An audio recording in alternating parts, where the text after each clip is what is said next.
Back to espresso, बारी हमारे segment mind matters की, जिसमें आज बहुत ही ज़बरदस्त टॉपिक पे बात हो रही है। दोनों साइकोलॉजिस्ट हमारे साथ मौजूद हैं, मेरी परवेज़ और वकार अहमद मलिक, और आज बात हो रही है इंट्रोवर्जन और एक्सट्रोवर्जन बच्चों में क्या फ़र्क होता है। So over to you guys.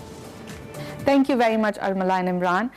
तो जनाब, आज हम बात कर रहे हैं इंट्रोवर्जन और एक्सट्रोवर्जन की, और किताबों से लेकर इंटरनेट तक बहुत से डेफिनेशंस हैं, बहुत सी एक्सप्लेनेशंस हैं कि इंट्रोवर्ट क्या होता है और एक्सट्रोवर्ट क्या होता है। तो ये डिफरेंट जो पर्सनालिटी ट्रेट्स हैं, बाय डेफिनेशन अगर देखा जाए तो इंट्रोवर्ट वो इंसान है जो थोड़ा रिजर्व कंपोज्ड है, अपने तक रहता है, ज़्यादा बड़े सोशल सर्कल्स नहीं है, और एक्सट्रोवर्ट वो है जो बहुत टॉकेटिव है, लाइवली है, सोशल है, आउट इन द ओपन है। तो वकार साहब प्लीज बताइएगा, एक्सप्लेन कीजिएगा कि इंट्रोवर्जन और एक्सट्रोवर्जन है क्या, और ये कैसे कैसे इम्पैक्ट करता है हमें। देखिए, इंट्रोवर्ट और एक्सट्रोवर्ट जो है, ये टर्म जो है, ये सबसे पहले तो जॉन्ग ने मुतारफ कराएंगे। तो इसके अलावा इनकी बहुत सारी तशरीहात हो सकती हैं। मुख्तलिफ लोगों ने मुख्तलिफ एंगल्स, मुख्तलिफ जावियों से बात की होगी, लेकिन हमारा बुनियादी फोकस जो है वो जॉन्ग की साइकोलॉजी रहेगा। क्योंकि जॉन्ग ही इसमें दरियाफ्त किया, ये फर्स्ट टाइम उन्होंने ही बताया, और उन्होंने इस पर बहुत ही खूबसूरत डिटेल के साथ लिखा हुआ है, और मैं समझता हूँ कि वो बहुत ज़्यादा हमारे इस टॉपिक के साथ रिलेटेड भी है। यंग जो है, बुनियादी तौर पे आपको मालूम है कि फ्राइड सेगमेंट और यंग के दरमियान में एक मुखासमत थी, और वो मुखासमत में भी ये इंट्रोवर्जन और एक्सट्रोवर्जन आ जाती है। कि मिसाल के तौर पे जो फ्राइड की सारी साइकोलॉजी है, उसको आप किसी हद तक एक्सट्रोवर्जन कह सकते हैं या एक्सट्रोवर्ट कह सकती हैं। वो ये समझते थे कि एनवायरनमेंट के साथ रिएक्ट कैसे करना है, और एक्सट्रोवर्ट जो होता है वो एक्चुअली एनवायरनमेंट के साथ उसको रद्द-ए-अमल देता है, एनवायरनमेंट से रिएक्ट करता है और बहुत ज्यादा करता है। तो उनकी ज्यादा जो साइकोलॉजी है उसका फोकस, जबकि एडलर की और जो यंग है उनकी सारी साइकोलॉजी जो है वो आप इसको इंट्रोवर्जन कह सकती हैं, या दूसरी साइड पे कह सकती हैं, जिसको वो मतलब सब कॉन्शियस बात करते हैं, या आर्कीटाइप्स, इस तरह की इंटरनल ज्यादा, उनका ज्यादा फोकस इस पे है। तो यंग जो है वो बुनियादी तौर पे इवन वो मशरिक और मगरिब में भी इसको एक फर्क के तौर पे जानते हैं। वो ये समझते हैं कि मगरिब जो था वो ज्यादा एक्सट्रोवर्ट था, उसने एनवायरनमेंट को ज्यादा रिएक्ट किया, जिसकी वजह से उसकी साइंस की तरक्की वहां पे है। और मजीद उन्होंने एक मजमून में यहाँ तक उनको कहा है मगरिब को कि आपने सिर्फ मशरिक की इस पुरअसरारियत या इंट्रोवर्जन या जो भी इसको हम कहें, उसकी मतलब बिल्कुल उस साइड पे नहीं होना।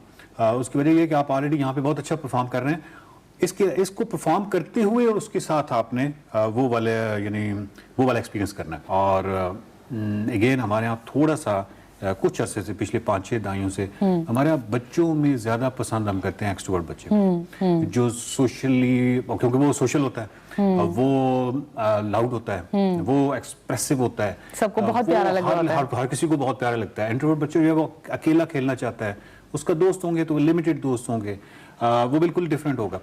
अब यहाँ पे आपका वो सवाल रहता है कि कौन ज्यादा अच्छा है, या मतलब बुरा का लफ्ज़ इस्तेमाल ही नहीं करना चाहिए, बट कौन ज्यादा अच्छा है। इसमें कोई अच्छी वाली या उस वाली तकसीम है ही नहीं, सिरे से नहीं है। उसकी वजह ये एक बड़ी खूबसूरत से शेड है, लिबिडो, जिसको लफ्ज़ को इस्तेमाल करते हैं यंग, वो एक एनर्जी है, और हम ये समझते हैं कि वो एनर्जी या लिबिडो का जो रुख अगर बाहर की तरफ हो तो बच्चा एक्सट्रोवर्ट होता है, और अगर इनसाइड हो तो इंट्रोवर्ट होता है। एक्सट्रोवर्ट्स जो है अपनी एनर्जी गेन करते हैं सोशल इन्वायरमेंट से, सोशलाइज करके उनको स्ट्रेंथ या एनर्जी मिलती है, और जो इंट्रोवर्ट होता है उसकी एनर्जी ड्रेन हो रही होती है सोशल इन्वायरमेंट से। तो हम ये कह सकते हैं कि ये कोई खूबी या खामी नहीं है।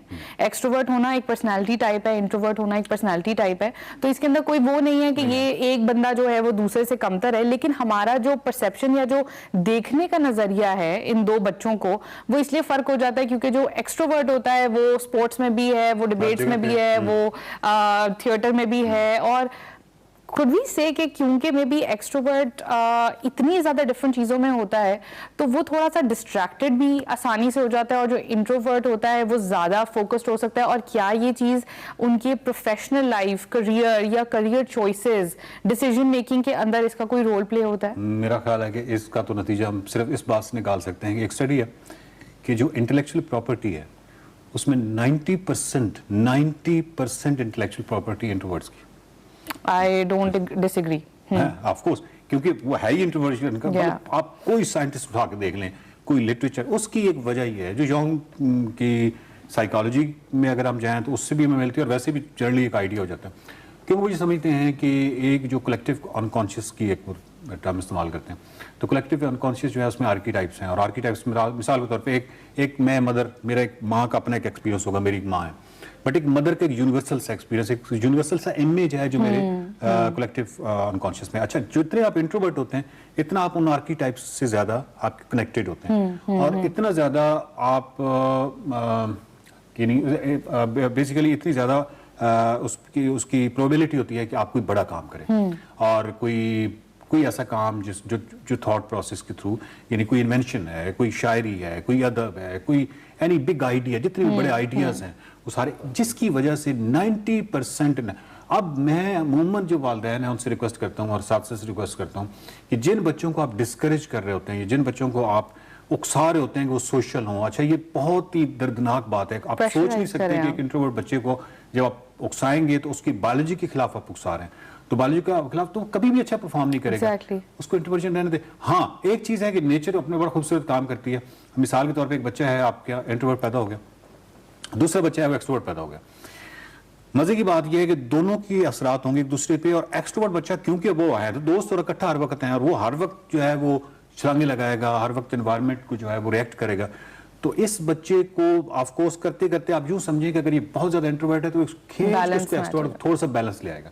तो लेकिन उसकी जो इंट्रोवर्जन है वो उसको रहने दें खुदा के लिए, क्योंकि ये कोई बहुत बड़ा काम कर सकता है। वो फौरी तौर पे ऑफ कोर्स आपको कोई ज्यादा प्रेज नहीं मिलेगी अपने रिश्तेदारों से या मुख्तलिफ जगहों से कि आपका बच्चा बड़ा है, लेकिन वो लॉन्ग टर्म जो है वो बहुत बड़ा। लीडरशिप जब हम पढ़ते हैं ऑर्गेनाइजेशनल साइकोलॉजी के अंदर, तो उसके अंदर भी ये जो आपने डिफरेंशिएशन बताई है कि कैसे जो एक इंट्रोवर्ट है हम उसको फोर्स कर रहे होते हैं, लेकिन जब एक एक्सट्रोवर्ट के साथ वो टीम अप करता है तो वो टीम और जो बॉन्ड है वो एक बैलेंस जो है वो क्रिएट करता है। जैसे टीम बिल्डिंग के बारे में जब हम बात करते हैं तो उसमें एक्शन ओरिएंटेड, पीपल ओरिएंटेड और थॉट ओरिएंटेड, ये 3 कैटेगरीज होती हैं। और वो कहते हैं कि हम लोग एज एम्प्लॉयर्स और एज पीपल जो कि टीम बना रहे होते हैं, हमें वो लोग अच्छे लगते हैं जो एक्सट्रोवर्ट होते हैं, जो कि पीपल ओरिएंटेड और एक्शन ओरिएंटेड होते हैं।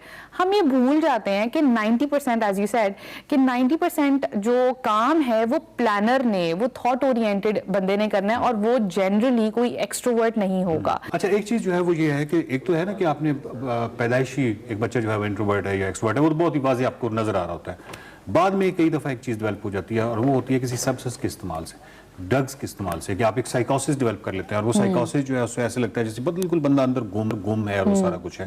लिबिडो का जो भाव है वो बिल्कुल दूसरी साइड पे हो जाता है और उसके लिए फिर एंटी साइकोसिस ड्रग्स जो है वो बहुत जरूरी हैं और वो तमाम चीजें जो उसको खींच के रियलिटी की तरफ लाएं, वो अपने जो एनवायरनमेंट है उसको रिस्पॉन्ड करे। क्योंकि जब भी जो नाजरीन देख रहे हैं वो जब भी इंट्रोवर्ट या एक्सट्रोवर्ट की तकसीम को देखेंगे तो वो हम जिसकी बात करें वो बायोलॉजिकल है, वो बचपन से एक रवैया होता है बच्चों के दरमियान के, कुछ जो है वो बहुत सोशल होते हैं, कुछ जो है वो बिल्कुल शाई होते हैं। लेकिन ये जो कुछ लोग बाद में डेवलप कर लेते हैं या कोई due to any like drugs है या कोई सब्सटेंस इस्तेमाल किया है, तो उसका इलाज और उसका ट्रीटमेंट बहुत जरूरी है। तो वो ये नहीं है कि वो कोई आप ये समझे अचानक कोई दानिशवराना किस्म का मामला हो गया है कि वो कोई किसी बहुत बड़ी सोच में है, या नहीं, नॉट एट ऑल। अगर आपको मालूम है कि वो सब्सटेंस इस्तेमाल कर रहा है तो फिर हर सूरत में उसका ट्रीटमेंट जरूरी है। सो thank you very much. Introversion और एक्सट्रोवर्जन के ऊपर हमने जितनी एक्सप्लेनेटरी डिस्कशन किया आज, तो हमें ये अंदाज़ा हो गया होगा कि कितना ज़रूरी है टू अंडरस्टैंड कि पर्सनैलिटी ट्रेट्स जो हैं वो किसी को अच्छा या बुरा नहीं बनाते और हमें लोगों की नेचर को जो है वो एज इट इज़ एक्सेप्ट करना सीखना चाहिए। And that's how simple it is to understand somebody's personality. So thank you very much for listening and हम हाजिर होंगे next time with another interesting topic. Till then keep watching.